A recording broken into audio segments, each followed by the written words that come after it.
සුබ දවසක් යාළුවෝ හැමෝටම. ඉතින් ඔන්න මම අද අරන් ආවේ මැංගෝ බනානා වලින් කොහොමද රසම රස අයිස්ක්‍රීම් එකක් හදාගන්නේ කියලා.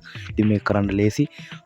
ඉතින් අනිවාර්යෙන් මෙන්න මේ විදිහට කෙසෙල් ටික මෙන්න මේ ආකාරයට කපා ගන්න ඕනේ. ඉතින් අඹ ටිකත් එහෙම තමයි. ඉතින් මම කෙසෙල් ගෙඩි දෙකයි අඹ ගෙඩියයි ගත්තා. ඉතින් අනිවාර්යෙන් මේක මේ විදිහට කපාගෙන අපි කපාගත්තු කෙසෙල් අඹ අනිවාර්යෙන් අද හවස ශීතකරණයේ උඩ කොටසේ දාලා තමා හෙට උදේට වගේ ගන්න තිබ්බම තමයි හොඳයි. එතකොට හොඳට හයි වෙනවා.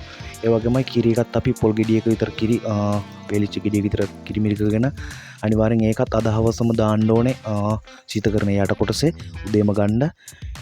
ඉතින් මෙන්න මේ විදිහට මේ මං අරන් ආව උදේම හොඳට හයි වෙලා තියෙන ඒවා. ඉතින් කිරිත් එහෙම වලට පේනවා ඇති. හොඳ උඩට මිදිලා තියෙනවා මේ කෙසෙල් ටික. කෙසෙල් ටික අඹ ටිකයි බ්ලෙන්ඩ් එකට දානවා. ඉතින් ඒකල්ලා ඊට පස්සේ දෙවි භාගයක් අනිවාර්යෙන් දානවා. දෙවි ගෙඩියක් හරි භාගයක් හරි කැමති විදිහට ඒක දාගන්න පුළුවන්. ඉතින් මෙන්න මේ විදිහට වලට පේනවා ඇති. උදේ ගත්තාම හවස දාලා මෙන්න මේ විදිහට යොදේ හොඳට එනවා. යොදේ කිව්වොත් ඔක්කොටම තේරෙනවා මේකට. මෙන්න මේ විදිහට කලත්තන්න නැතුව අනිවාර්යෙන් ගන්න ඕනේ. ඔය කැලැත්තුනුත් අවුල් ඔයාලට මේ පේනවා ඇති. බ්ලෙන්ඩ් කරගන්න හොඳට බ්ලෙන්ඩ් කරගන්න ඕනේ. විනාඩි 5ක් විතර කඩින් කඩ වගේ බ්ලෙන්ඩ් කරගන්න. මෙන්න මම ඒ විදිහට ගත්තා. දැන් මෙන්න මේ විදිහට තමයි එන්නේ. ඊට පස්සේ අපි මේකට සීනි හැඳි දෙකක් විතර ඉතින් කැමති කට්ටියට පුළුවන් වැඩි කරගන්න.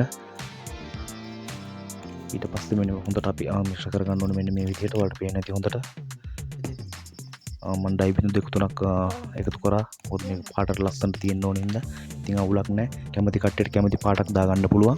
හොඳට මෙන්න ඩයි එක ඇඩ් කරලා ඉතින් දෙපාරක් බ්ලෙන්ඩ් කරාට පස්සේ ඉතින් මෙන්න මේ වගේ පොඩි භාජනයකට අරගෙන ශීතකරණයේ උඩ කොටසේ අනිවාර්යෙන් පැය 6ක් 7ක් විතර තියන්න ඕනේ. ඉතින් ඒ තිබ්බට පස්සේ මෙන්න මේ විදිහට තමයි අපිට අයිස්ක්‍රීම් එක සෙට් වෙන්නේ. ඉතින් හදන්න ලේසි. අනිවාර්යෙන් ඉතින් ඒ වගේම channel එක subscribe කරන්න, like කරන්න, comment කරන්න, තව කෙනෙක්ට බලන්න share කරන්න. ජය වේවා.